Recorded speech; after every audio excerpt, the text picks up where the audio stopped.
Hello everyone, welcome back to the channel, and yes, another video, which is good. Not long ago, I finished the Jurassic Fight Club series, and it did not go well at all. But it did give me the bright idea to make a video about the series, and here we are. Today I'm going to be talking about 4 of the episodes of Jurassic Fight Club, from episode 3 to 6.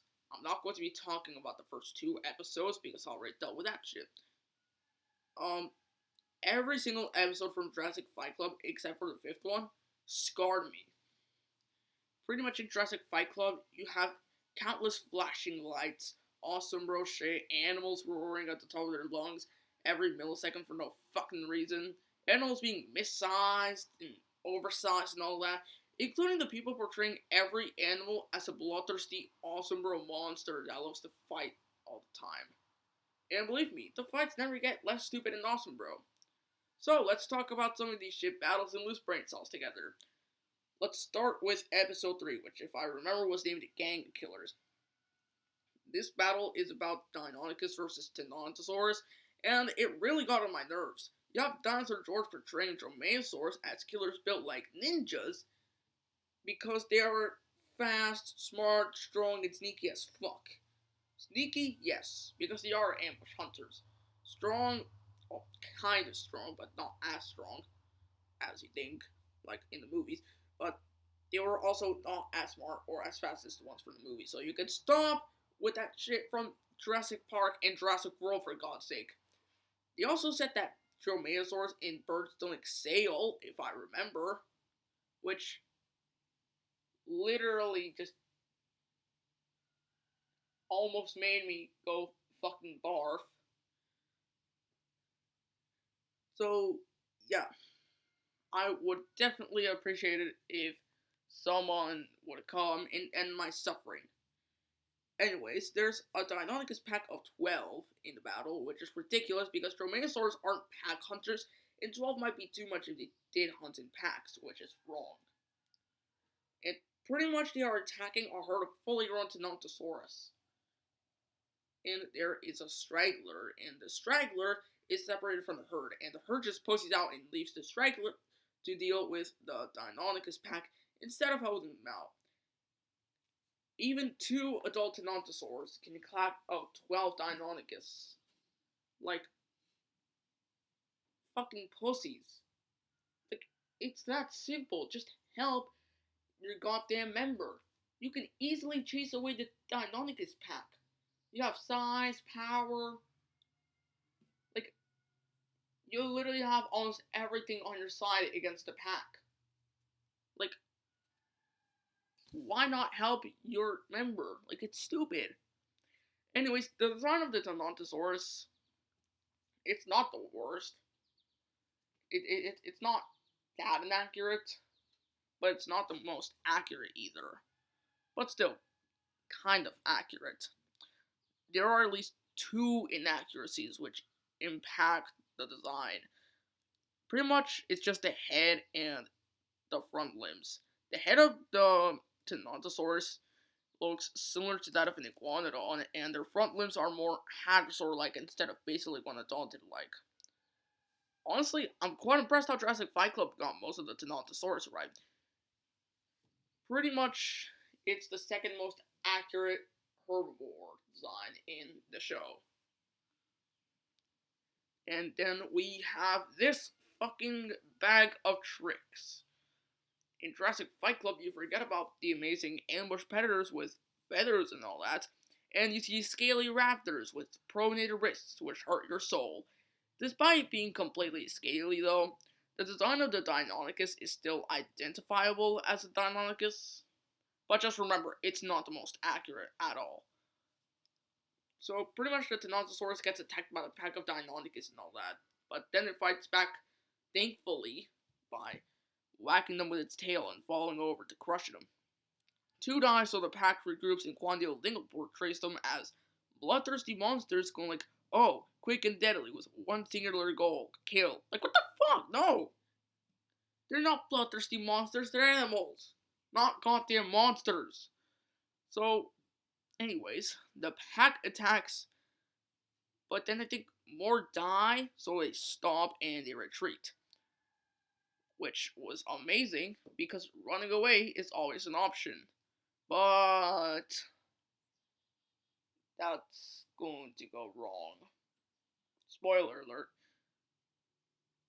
Pretty much the Tyrannosaurus runs away, or gets away, when the pack retreats. But it's weird how it's still alive, because in the battle it lost a lot of blood. It's like, how is it still not dead? Like, it would have bled out long ago. And so, as night falls, thunder comes in and all that, the Deinonychus pack comes back. Then, of course, Jurassic Fight Club says that Deinonychus uses thunder to cover their footsteps because they love coming with ideas with no evidence to back it up. Anyways, the Deinonychus pack is once again portrayed as monsters and all that shit when Quandale Dingle, aka the narrator, explains how the Tyrannosaurus is at the mercy of its merciless attackers.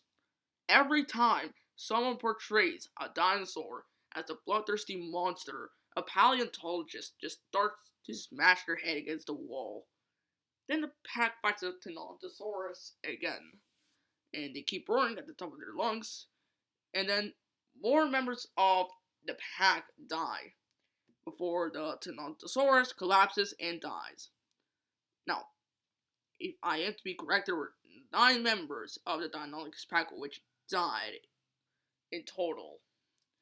And before the 2 battles, there were 12 of the pack, meaning there were only 3 survivors. 3 fucking survivors after successfully hunting down a Tyrannosaurus straggler. Dinosaur George says that they were smart, but as you can see, they clearly aren't, because the pack goes after an adult Tyrannosaurus, which then kills a quarter, well, actually 3/4 of the pack, which is a very stupid idea, instead of hunting down something smaller. Like, what the fuck is this, prehistoric jackass? Now, I'll be talking about these 2 after the next episode, because there is something about Ceratosaurus in these 2 episodes, which is a big problem. So, let's just skip the 4th one for now, and talk about the 5th episode, Deep Sea Monsters, my favorite. Pretty much this battle is between an Otodus Megalodon and a pod of Brimophyseters. This is the episode which surprisingly didn't destroy my brain cells at all. Despite all the awesome bro shit, Jurassic Fight Club still has some goods. They tried on the design of the Otodus Megalodon design. It is like one of the most accurate designs in the show, and Jurassic Fight Club gave good size estimates of the Megalodon. Pretty much almost every negative part of the Megalodon is Dinosaur George and Quandale Dingle going with bullshit about sharks. The rest is pretty much where the Megalodon is missing some of its bulk and all that. Otherwise, it's good. So remember, there are still some goods in Jurassic Fight Club. Now, the Brimophyseter in the show is less accurate than the Megalodon, not surprisingly. It has its teeth in an okay size, I guess, but it is given estimates of 40 feet, which is wrong. In real life, the Brimophyseter is given estimates of 23 feet. I'm guessing they probably meant to have Leviathan in this series. I don't know. But we have the Brimophyseter, so here we are. Anyways, the Brimophyseter looks quite weird in the show, as you can see.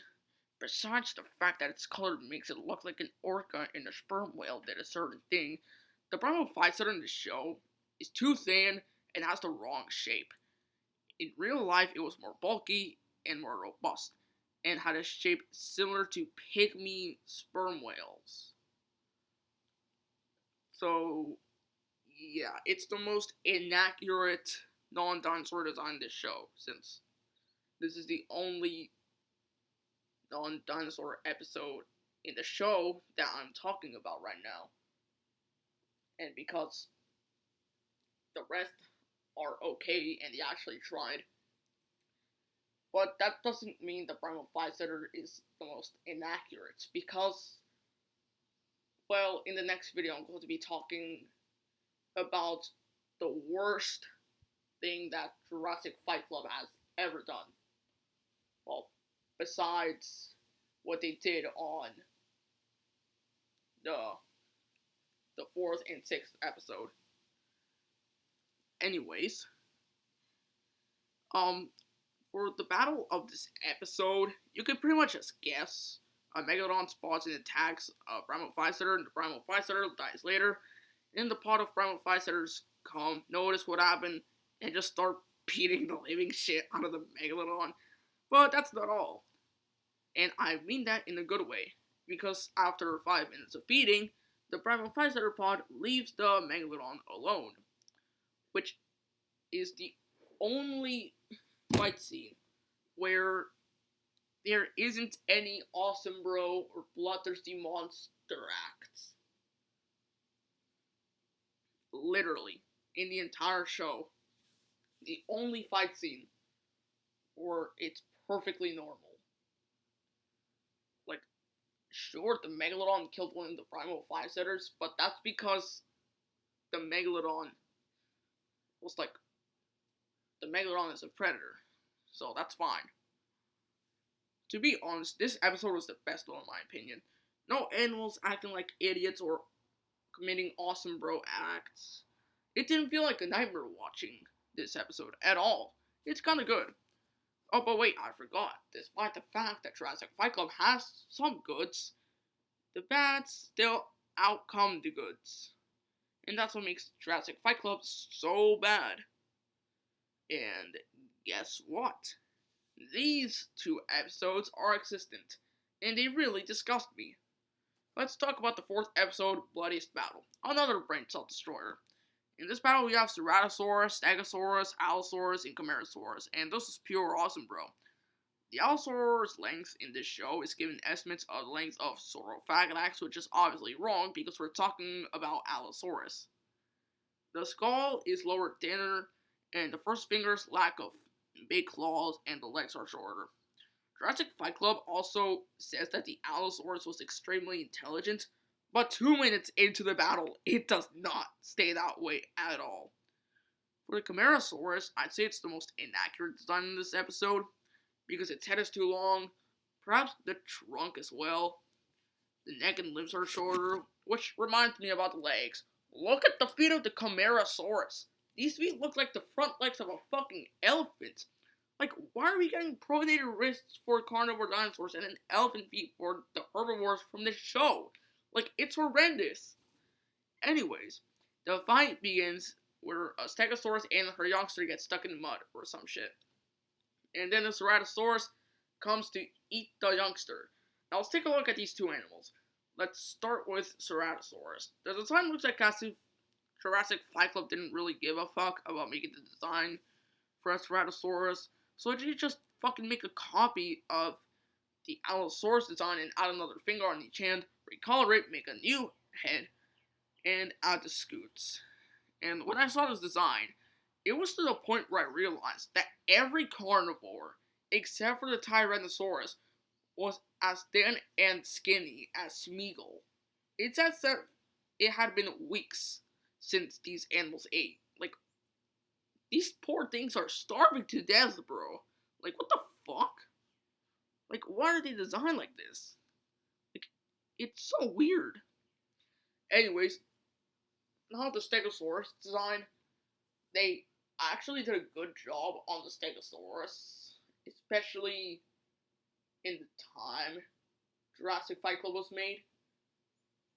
I would say that the Stegosaurus was probably the most accurate herbivore design in the show. One of the most accurate designs in the entire show, actually. Because some of the very few inaccuracies Jurassic Fight Club did on the Stegosaurus were the neck and the tail, because they were shorter. But, I mean, this wasn't known at the time Jurassic Fight Club was made, so I guess I'll let them get away with it this time. Anyways, when the Ceratosaurus begins to feast on the baby Stegosaurus. A pack of Allosaurus show up and they clap the Ceratosaurus. The pack then tries to kill the mother Stegosaurus, which is still alive, and one of the Allosaurus are stupid enough to get close to the Tagmizer of the Stegosaurus, resulting in the Allosaurus getting fatally hit by the Tagmizer. Then a Camarasaurus comes along, and one of the Camarasaurus gets stuck in the mud. Now, the two remaining Allosaurus are an amorphous formation all-you-can-eat buffet, with two Stegosaurus, a Ceratosaurus, and an Allosaurus lying in front of them. They have enough food for weeks. Obviously, the Allosaurus wouldn't acknowledge the Camarasaurus because they already have food, and they could just wait for the Camarasaurus to die, and they would have more food. But of course, the Allosaurus attack the Camarasaurus because everything has to be awesome, bro, and this obviously is Jurassic Fight Club, so there needs to be more fighting. And they obviously ignore the buffet. Not surprisingly, both Allosaurus die trying to kill the Camarasaurus, with one Allosaurus walking straight into the fucking legs of the Camarasaurus. Which begs the question, how the fuck can an Allosaurus be the Morrison formation Jimmy Neutron when it is stupid enough to walk into a fucking Stegosaurus Stegomizer and then the legs of a Camarasaurus? Seriously, these Allosaurs are almost as stupid as the Idiototyrannus from episode 2. Like, why? Like, why is everything so awesome, bro, and so stupid? Like, the Allosaurs would have still lived if they just enjoyed the Morrison formation all-you-can-eat buffet and just wait out for the Camarasaurus to, like, die and then later feast on it. Like, so stupid. Now let's talk about the worst episode of Jurassic Fight Club in my opinion. Hunter Becomes Hunted. This episode really disappointed me because it shows how much Jurassic Fight Club hates Ceratosaurus. And they even used Allosaurus for this hatred as well. Pretty much 2008, and I guess we could include 2009, was the worst year for the Ceratosaurus, thanks to Jurassic Fight Club. So, they used Allosaurus about this, and like, yes, Allosaurus is an amazing animal, quite famous, and many people love the Allosaurus, but you know who else loves Allosaurus? Jurassic Fight Club. Well, in fact, they loved Allosaurus so much, they decided to make it cooler and make it the king of the Jurassic, which is wrong because we have Saurophaganax and Torvosaurus, which dwarf Allosaurus and are more dominant. Anyways, Jurassic Fight Club does so in the most disgusting way possible. And what was that? Well, Ceratosaurus lived alongside Allosaurus, so the most obvious thing to do is mock the living fuck out of the poor animal while having Allosaurus beat the living shit out of the Ceratosaurus to make the larger animal much cooler. Literally every time the Ceratosaurus makes its appearance in the show, its only purpose is to get picked on by Jurassic Fight Club and Allosaurus, just to make their favorite predatory dinosaur cooler. Like, I seriously did not understand what the Ceratosaurus did to go through this much hatred. Like, what the fuck, Jurassic Fight Club? Like, this is an amazing animal. Did you really have to mock the living fuck out of the poor animal when you were created and started going rampant in History Channel while brainwashing people? Like, they just make Ceratosaurus the punching bag for Allosaurus. So then the Allosaurus can become more cooler. Which is literally fucked up. Like, Jurassic Fight Club goes like, oh, that's a great idea, making Ceratosaurus be a fucking punching bag, while we fucking make fun of the animal. Like, yeah, that's such a good idea, but no, it's not. It's horseshit. They even said that it had a weaker bite force than Allosaurus, which is more likely that the Ceratosaurus has a much stronger bite force than the Allosaurus. They even said that the Ceratosaurus was dumber, slower, weaker, and all that. And they even said that the Ceratosaurus ruled Jurassic North America until Allosaurus came along and almost ate it to extinction. Which is obviously wrong because Allosaurus lived from 155 to 145 million years ago, and Ceratosaurus evolved later than Allosaurus, living from 153 to 148 million years ago. And I swear to God, if you say that it died earlier because Allosaurus drove it to extinction, every paleontologist will be disappointed in you, and they will all die inside. Plus, Allosaurus and Ceratosaurus would almost never compete for food, and they would never even compete for dominance. This is because Ceratosaurus filled a different niche, hunting smaller herbivores and aquatic prey, while Allosaurus, Torosaurus, and Saurophaganax filled the same niche. Like, I don't know why Ceratosaurus had to go with this. Like, sure, the Tyrannosaurus had a whole ass lot of disrespect, but I mean, the Ceratosaurus thing, like, that's over the top, bro. Like, that's even worse than the disrespect that Tyrannosaurus has to go through. Well, kind of. But still, that's just fucked up.